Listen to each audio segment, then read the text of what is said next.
Savoir manier les poings, les jambes, mais avoir également la tête. C'est important dans un sport de combat.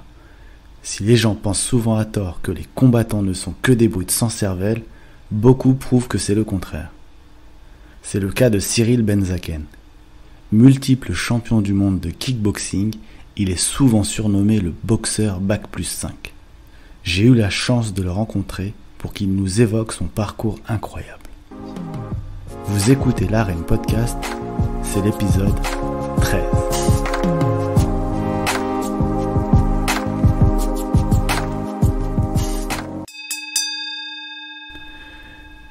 À 32 ans, Cyril Benzaken s'est construit un palmarès somptueux. Et pourtant, lorsqu'il était jeune, il était bien loin de se voir kickboxer et même sportif. Lui, l'ancien jeune garçon en surpoids. Mais la découverte des rings va le changer physiquement et surtout mentalement.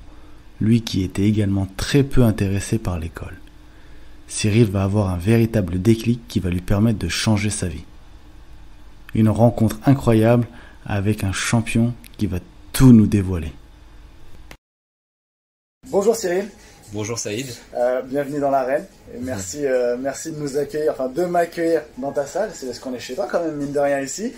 C'est un honneur de te recevoir, toi le champion, et toi la personne aussi que tu es, et un digne représentant du pied-point.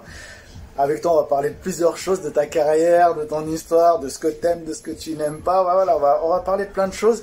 Mais avant tout, est-ce que tu peux te présenter auprès du grand public ? Bah déjà merci pour tous ces éloges Saïd, ça fait plaisir. Tu me fais presque rougir. Est-ce que je peux me présenter? Ouais, bien sûr. Alors moi je m'appelle Cyril Benzaken, je suis 5 fois champion du monde de kickboxing et également entrepreneur, notamment dans l'événementiel et la production d'événements. Et voilà, entre autres mes deux grandes casquettes, même si j'en ai quelques-unes en plus. Est-ce que tu as toujours voulu être champion du monde? Parce que tu nous as dit que tu étais 5 fois champion du monde. Ça a été un objectif déjà quand tu étais jeune? Ouais, c'est vrai que j'ai démarré la boxe à 13 ans et demi. Et quand je suis rentré dans la salle de boxe, je pourrais pas te dire que c'était la première fois, mais au bout de 3-4 séances, enfin un petit mois, je sentais en fait la boxe en moi. C'est-à-dire que j'étais pas du tout doué, tu vois, j'étais pas bon, je m'entraînais beaucoup, enfin j'essayais de m'entraîner plus que les autres. Mais je ressentais que c'était ça que j'avais envie de faire de ma vie et en fait je ressentais que j'avais envie de devenir champion du monde parce que aussi j'avais la chance d'avoir comme premier entraîneur et mentor Aurélien Duhart qui a été un grand champion, plusieurs fois champion du monde, et du coup quand tu as comme modèle le top, tu te dis qu'une chose, je veux arriver au moins au même niveau, et du coup grâce à lui ça m'a tout de suite mis dans cette direction à mes débuts. Mais c'est marrant parce que tu dis 13-14 ans, et c'était pas avant. Il y en a beaucoup où ils se sont mis, on les pousse, mais presque à 5-6 ans, voilà, tu feras de la boxe, etc. Ah ouais. Et toi, non, ça n'a pas été... Non, on m'a poussé à faire du judo, D'accord. et j'ai fait du judo, mais j'avais pas du tout envie de devenir champion de judo. J'étais pas spécialement sportif, en fait, j'avais pas des rêves de devenir champion avant de démarrer la boxe. C'est vraiment, en fait, une rencontre, c'est-à-dire que moi, je voulais faire de la boxe parce que j'étais ado, je me suis dit, ça va me muscler, je vais apprendre à boxer, quoi. Ouais. Et je m'attendais pas à avoir un déclic comme ça, tu vois. Et en fait, en entrant dans la salle, ça m'a provoqué, tu sais, c'était comme si j'avais goûté à mon propre sang, quoi. J'étais à fond. Et ça, tes parents ou tes proches, ils ont accepté que tu fasses de la boxe? Je sais que les mamans, en général...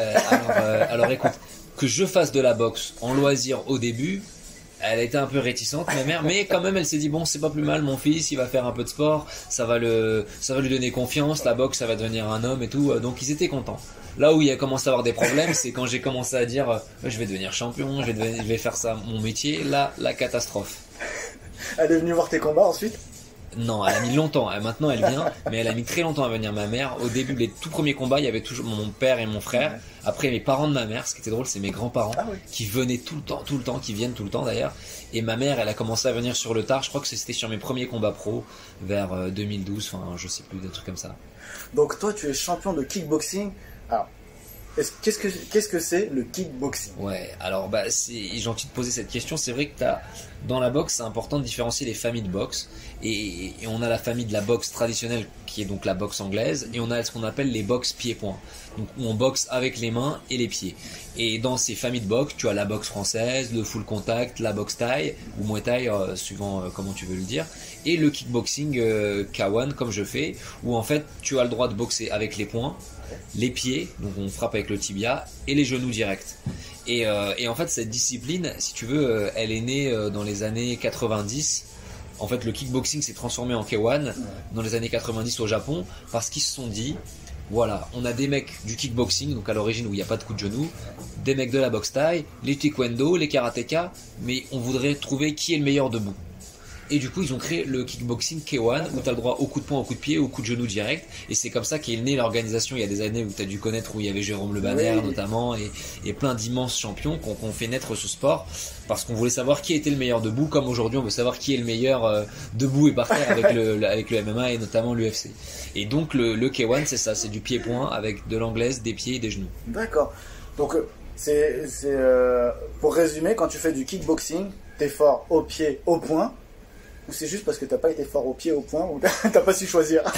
Non, parce que c'est pas que t'as pas su choisir, parce qu'en fait, c'est rare les sports où tu n'as que les jambes, et en fait, c'est généralement en fait une vision de combat. C'est-à-dire que, tu vois, j'ai boxé en anglaise également, en anglaise pro, et en fait, bien évidemment, ça demande plus de connaissances en points, mais si tu veux, c'est un autre sport.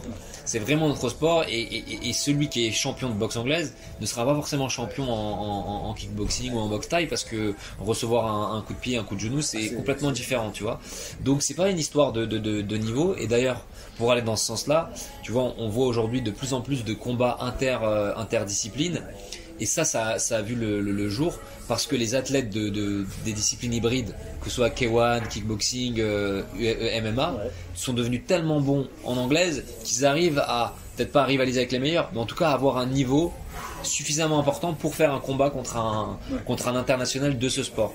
Donc je pense vraiment qu'aujourd'hui l'athlète de K1, ben, il est complet debout, et il a des super skills en poing et en pied. Toi tu pourrais faire du MMA du coup? Par contre, du MMA, je pourrais pas. Je pourrais pas. Enfin, c'est-à-dire que il faudrait que j'apprenne le sol. Moi, je maîtrise pas du tout le sol. Par contre, faire un combat de kick contre un mec du MMA, ça, je veux bien. Mais dans l'autre sens, c'est plus compliqué, bien sûr. Ou un combat d'anglaise contre un mec du MMA, tu vois. Mais comment tu es passé de la passion, justement, du kick, enfin de la boxe à l'époque, à la compétition? En fait, t'as la passion, et en fait la passion elle t'emmène vers un objectif, donc devenir champion du monde, et pour arriver à ton rêve, t'es obligé de passer par l'étape combat et donc compétition. Et du coup ça a été beaucoup d'attentes, parce que moi dans mon club, si tu veux, il ne s'occupait pas des jeunes, donc j'ai pas pu boxer avant mes 18 ans, et j'ai pu commencer qu'en junior, pas en minime, etc., Benjamin, les combats. Et du coup la compétition, je l'ai appréhendée à 18 ans, et ça n'a pas été facile, parce que mon premier combat, donc je m'entraîne depuis 5 ans comme un fou, avec des pros, avec plein de gens, et j'arrive le jour du premier combat, c'est les championnats régionaux, paf, je perds. Du coup, déjà c'est l'effondrement d'un rêve et compagnie, et en plus de ça, comme tu perds le combat, t'es éliminé du championnat des régionales, donc tu peux pas aller au championnat de France, tu n'as plus de combat de l'année, tu dois réattendre l'année d'après. Et donc moi je me rappelle que c'était un moment assez dur, parce que t'as tes potes qui se disent ouais, mais disons Cyril, il faut qu'il arrête la boxe là, il nous bassine tous les jours, il s'entraîne, et là il perd le premier combat. Donc ça a été un moment en fait de remise en question, et finalement ça m'a renforcé mon moral, et ça m'a permis de tout remporter l'année d'après. Parce qu'on se rend pas compte de cette charge mentale, justement, ça peut te casser si tu perds un combat, par exemple. Il y a l'entourage qui va te booster quand tu gagnes, mais quand tu perds, t'es mauvais. Pourquoi tu fais de la boxe? Oui. Et c'est vrai qu'en boxe, t'as beaucoup de carrières qui ont été arrêtées, plus que dans des sports co, parce que comme t'as pas une récurrence très très souvent dans les combats, si t'as un échec que t'arrives pas à surmonter, finalement avec le temps tu t'arrêtes. Alors que dans un sport co, t'as des compétitions toutes les semaines, toutes les 2 semaines, tu peux tout de suite rebondir, tu vois. Et donc c'est vrai que ça c'est un paramètre qui est fort, et qui du coup mais beaucoup de persévérance généralement chez les boxeurs. C'est une valeur qui leur est, qu'on arrive bien à animer, parce que voilà, on a besoin de sans cesse se remettre en question et revenir pour avancer. Justement, ouais, ça allait être une de mes questions un peu plus tard, mais comme on y est, on va en parler un peu. Le mental, cette charge mentale est vachement importante pour les combattants. J'ai l'impression tu m'en parlais, par rapport au sport collectif. Il y a le côté adrénaline, il y a le côté préparation d'un combat qui peut être, ça peut mettre 1 an, ou voilà, si tu n'as pas de combat, les blessures, une annulation d'un combat. On se rend vraiment pas compte qu'il y a vraiment une usure mentale qui peut exister chez les combattants. Ouais, exactement. C'est vrai que la pression d'un combat, elle est dure par rapport au fait que c'est des préparations de plusieurs semaines, plusieurs mois pour une date, pour un combat qui dure pas très longtemps, où une seconde d'inattention, ouais, même pas quelques millièmes de seconde, peuvent te faire basculer un combat. Donc ça demande une concentration, ça demande de mettre à disposition du combat tout un tas de compétences, de ressources, de concentration, de ressources mentales pour y arriver. Ouais, c'est assez compliqué à gérer. Est-ce qu'on s'entoure justement de professionnels, j'allais dire mentaux, mais préparateurs physiques et mentaux du coup? Bien sûr. Alors ça dépend, tout dépend des combattants, ouais, des familiarités qu'on a avec ce type de préparation.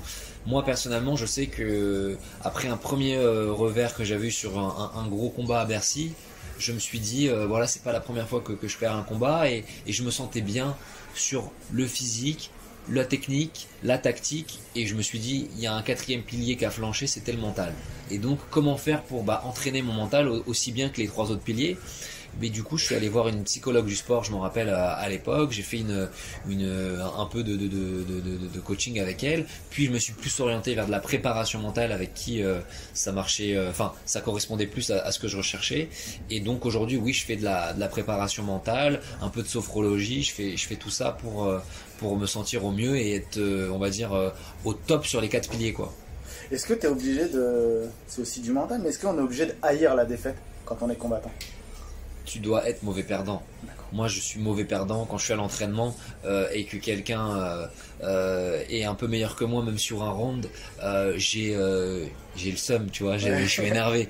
Il y a ce côté rageux, forcément, parce que quand tu es dans la compétition, ça gonfle ton ego et tu veux que personne te passe devant. Ce qui est difficile, en revanche, c'est d'arriver à mettre ça de côté quand tu sors de la salle. Parce que dans la vie, il faut savoir calmer son ego. Mais effectivement, oui, on est mauvais perdant. Est-ce que du coup, voilà, justement, tu me tends la perche. Quand on entre sur un ring, on met de côté sa personnalité de tous les jours et on devient un guerrier, c'est ça? Ouais, c'est un peu ça, mais c'est aussi, je pense, presque plus. C'est-à-dire que je pense qu'en fait, on a ça en nous-mêmes.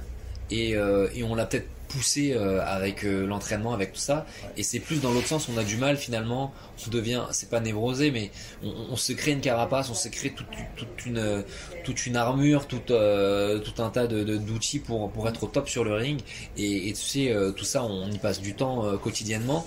Et ce qui ne devient pas évident, justement, c'est de retirer pour redevenir le Cyril normal, et du coup, ça laisse des traces sur ta vie personnelle. Mais en tout cas, c'est vrai qu'il y a forcément une dissociation, parce que les gens vont te dire putain, je comprends pas, il est super gentil, et bon, après ça n'a rien à voir, c'est pas de la méchanceté, c'est du sport, et sur le ring, t'es alimenté par ton objectif, par tout un tas de choses qui font que on voit autre chose que ce qu'on a l'habitude de voir chez toi quand on se voit en dehors d'un combat, quoi.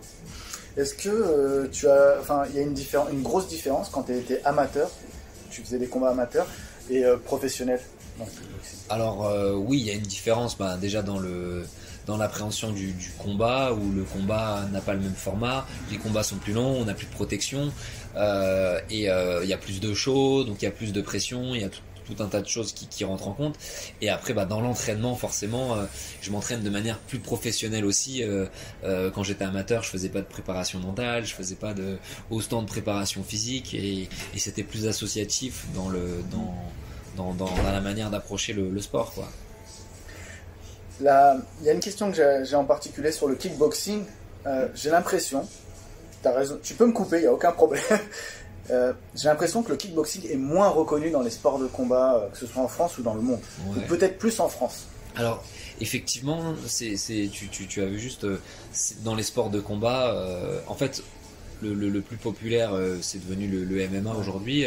Tu as la boxe anglaise. Après, par contre, dans les sports pied-point, c'est quand même le kick qui est le plus populaire, plus que la boxe thaïlandaise, parce que, en fait, il est plus populaire d'un point de vue de la compétition internationale, mais d'un point de vue du grand public, en fait, culturellement, les gens connaissent plus le mot boxe thaï, tu vois, ils vont se dire ah oui boxe thaï parce qu'il y a la Thaïlande, parce qu'il y a plein de choses. Mais dans les faits, en fait, par exemple, les télévisions internationales, elles préfèrent retransmettre du kick que de la thaï, parce que en thaï, t'as des accrochages, t'as tout ça, qui sont forcément peut-être plus durs à lire pour quelqu'un qui est néophyte. Donc c'est à la fois vrai, on va dire d'un point de vue de la connaissance du sport en lui-même, mais d'un point de vue en tout cas pratique de haut niveau, il y en a plus que d'autres sports.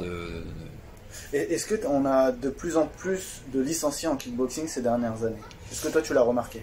Alors en fait il y a eu une effervescence du nombre de pratiquants, alors je dirais pas de licenciés, de pratiquants de sports de combat. Ces 3-4 dernières années où en fait où tu as pu le voir toi le premier, où tu vois dans les parcs quand il y a du coaching, des trucs, il y a pratiquement tous les coachs sportifs qui ne sont pas forcément boxeurs ou même entraîneurs de boxe ont une paire de PAO et donc vont apprendre la boxe, ou du moins à se défouler à monsieur tout le monde. Et donc les gens en fait, sans connaître la boxe, sans connaître le kick, vont en faire parce que ça les défoule, ça leur fait du bien, et on s'aperçoit qu'il y a des vertus physiques, parce que ça te fait travailler le haut et le bas, et en même temps mental, parce que pour taper il faut avoir un bon mental. Donc en fait il y a un côté où bien sûr la population ça se démocratise, mais d'un autre côté sur le haut niveau ça se développe pas, enfin un peu plus, mais pas, c'est plus lent quoi, c'est en deux temps je pense. Qu'est-ce qui manque justement pour le côté professionnel? Des gens comme toi, il manque non, arrête, tu vas faire rougir un peu. Non, en fait pour que ce soit plus reconnu, il faut qu'il y ait de la reconnaissance, donc ça passe, la reconnaissance ça passe par différentes choses. Il y a alors aussi bien la visibilité que peuvent avoir les sports au travers des médias qui s'y associent, mais aussi on va dire au niveau étatique, que l'État pousse davantage pour faire reconnaître le sport comme du haut niveau, pour nous essayer de nous mettre en discipline olympique, toutes ces choses-là qui vont pousser et tirer le sport vers le haut, lui permettront de se développer sa pratique professionnelle. Et il y a aussi une chose qu'il faut souligner, je pense, c'est arrêter de croire que ceux qui font des sports de combat n'ont pas de cervelle ou n'ont pas de cerveau. Au contraire. Alors écoute, moi je suis le premier à défendre ce paradoxe, parce que pour moi de toute façon quand tu fais du sport de haut niveau, t'as forcément un cerveau qui fonctionne bien. Maintenant en fait, si tu veux, dans l'inconscient des gens, on mélange souvent vocabulaire, culture, élocution et intelligence, qui sont deux choses totalement différentes. L'intelligence, c'est savoir s'adapter. Quand tu es sur le ring, tu n'affrontes jamais deux fois un même adversaire, tu es toujours face à une nouvelle inconnue, donc tu habitues ton cerveau à cette capacité d'adaptation, donc tu es forcément un mec intelligent. Quand tu es sur le terrain de foot, c'est la même chose. Donc beaucoup de sportifs à sport ouvert comme ça sont forcément intelligents. Après, est-ce qu'ils sont ouverts d'esprit pour aller apprendre sur d'autres? Ça dépend de chaque athlète, mais on peut pas leur enlever leur intelligence, ça je le défends. On va parler un peu de toi. Comment tu es par exemple sur le ring au niveau de la technique? Est-ce que tu es plus offensif avec tes poings, plus offensif avec tes pieds? Voilà, qu'est-ce que tu peux dire au grand public? Alors moi généralement ce que j'aime faire c'est démarrer mes attaques en poing, mettre une pression en poing et faire une sortie en jambe, faire des enchaînements poing-pied où justement la jambe, l'efficacité sera dans ma jambe. D'accord. Et voilà comment j'aime boxer. Après moi je boxe de manière plutôt aérienne, c'est-à-dire que je suis un contreur, j'aime bien lire mon adversaire, l'amener là où je vais l'amener et ne pas prendre de coups et m'amuser en fait sur le ring à esquiver et à faire de la belle boxe. Justement, ça va être ma question suivante.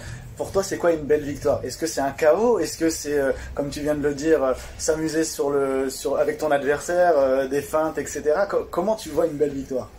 Alors une très belle victoire, si tu arrives à mêler les deux, c'est-à-dire à boxer en reculant justement, en maîtrisant ton adversaire, voilà c'est le mot maîtrise que je cherchais, et en fait et par une ouverture que tu crées, tu le mets KO sur un pas de côté, enfin sur une ouverture que tu as trouvée mais en défense quoi, en défensive. Après une belle victoire, elle peut être très belle, la victoire au point. Ouais. Elle peut être très belle même si elle est en KO offensif à la première reprise. Je suis un fan de Tyson et il faisait des victoires explosives et je trouve ça merveilleux. Est-ce que t'as un surnom? Bah écoute, Des surnoms. Bah, les surnoms, ouais, bah c'est les surnoms qu'ont donné pas mal de médias. Ils m'ont appelé, je sais plus, l'intello de la boxe, le boxeur atypique, des trucs comme ça. Justement, encore une fois, par rapport à ce cliché dont on parlait tout à l'heure, comme moi j'ai eu l'opportunité, la chance de faire des études à côté, on disait l'intello, sous-entendu que ceux qui n'en font pas ne sont pas un télo, et donc bon, c'est flatteur pour moi, je suis content, mais d'un autre côté, ça montre aussi l'état d'esprit, on va dire, de la culture française sur ce domaine où le diplôme qu'on a est une carte de visite et on a un manque de considération sur l'expérience, alors que parfois des gens expérimentés dans un domaine sont bien plus intelligents que des gens surdiplômés dans ce même domaine. Complètement. Et c'est vrai qu'on a une différence, et c'est même au niveau du sport, de toute façon tu as raison, quand on voit nos voisins, on va pas aller jusqu'au Japon, aux États-Unis, mais il suffit de voir par exemple en pied-point aux Pays-Bas. Aux Pays-Bas, ils ont de nombreux, c'est presque des écoles en fait, oui, bien sûr. où les mecs sont bien sûr. encadrés, et en France c'est vrai on manque encore de ça. Mais c'est vrai que tu vois, le sport c'est une très bonne école, parce que dans le sport t'as un peu de théorie, mais on te juge à la pratique. C'est ça.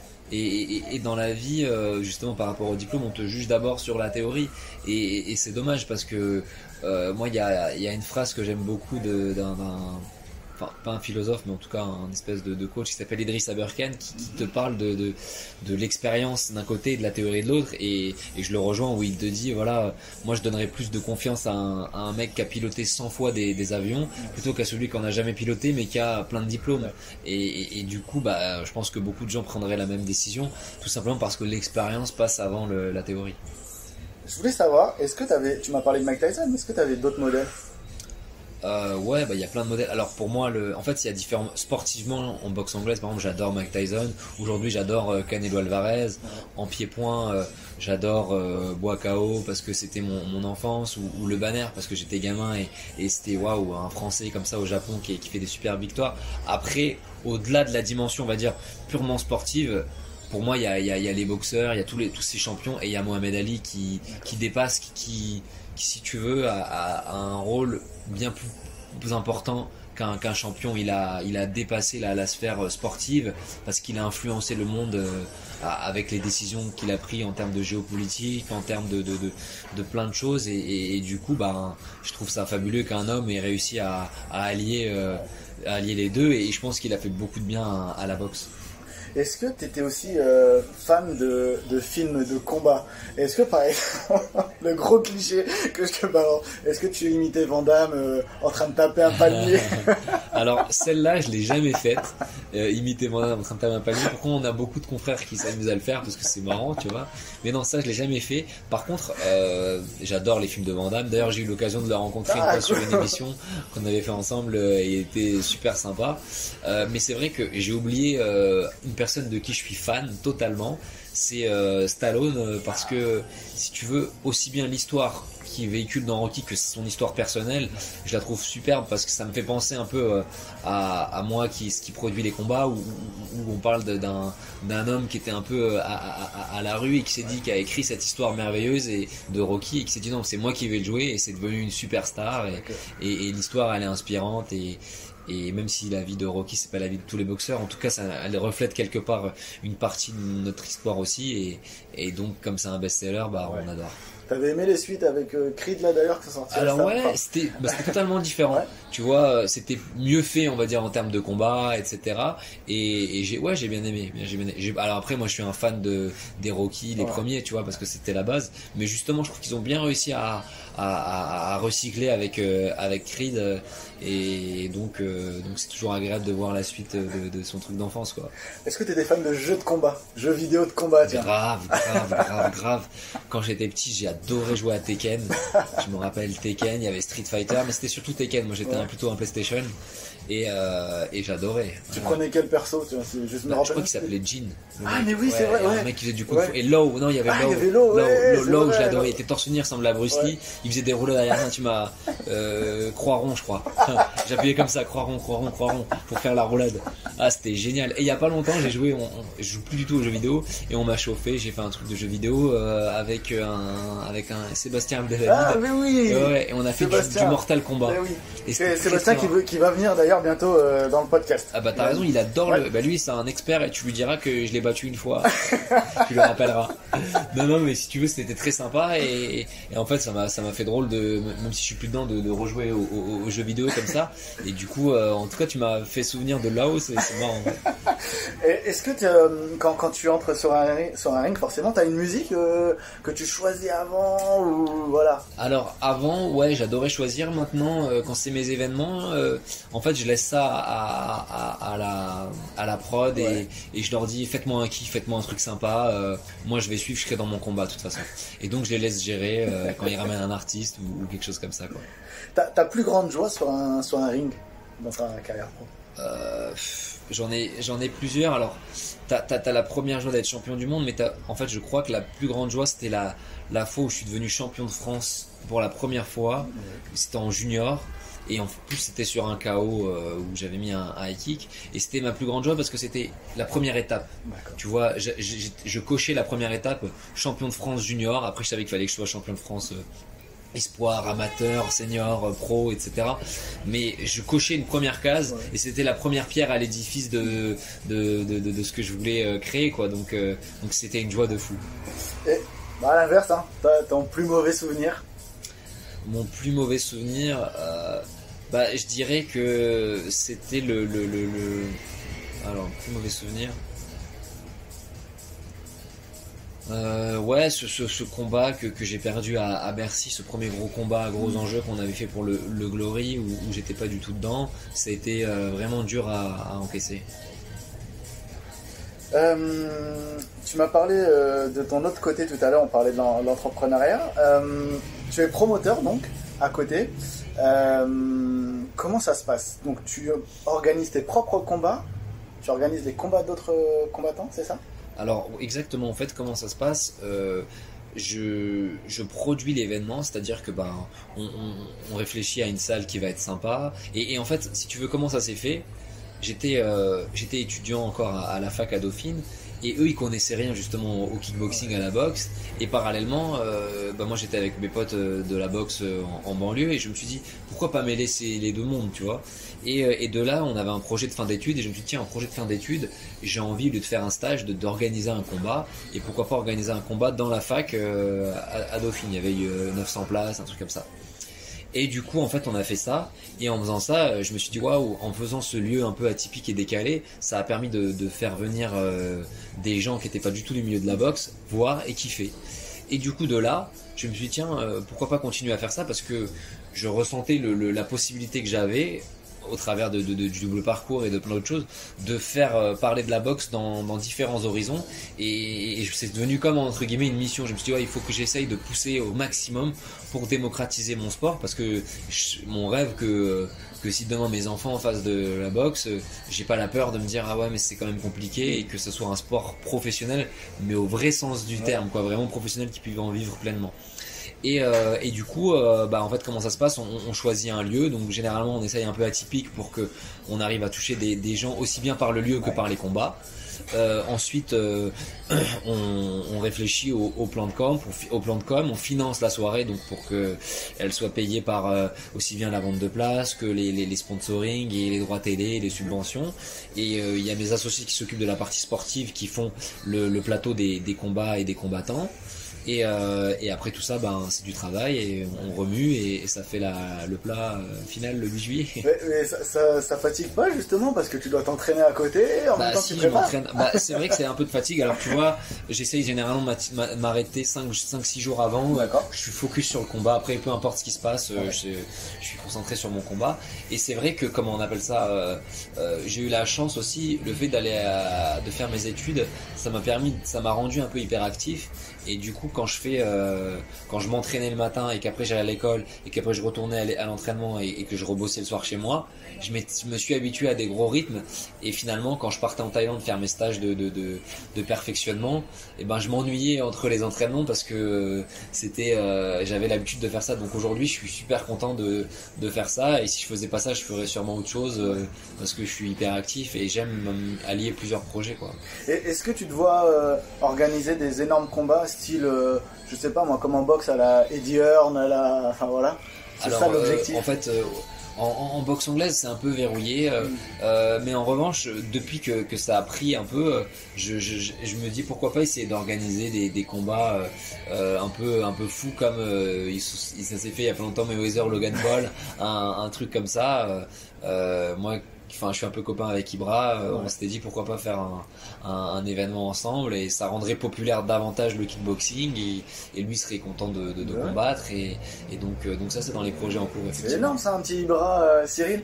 Ah, pas forcément contre moi, non, pensez pas. Pourquoi pas. Ouais, pourquoi pas. Franchement. Il dit ouais, non, franchement, ce serait excellent. Tu ferais ça en France? Ouais, après, alors l'idée c'était pas contre moi, c'était non, contre bien un sûr, autre oui. influenceur, ouais. Toi, je sais que tu vas affronter Love si on peut le créer dans la rue. Ouais, voilà, exactement.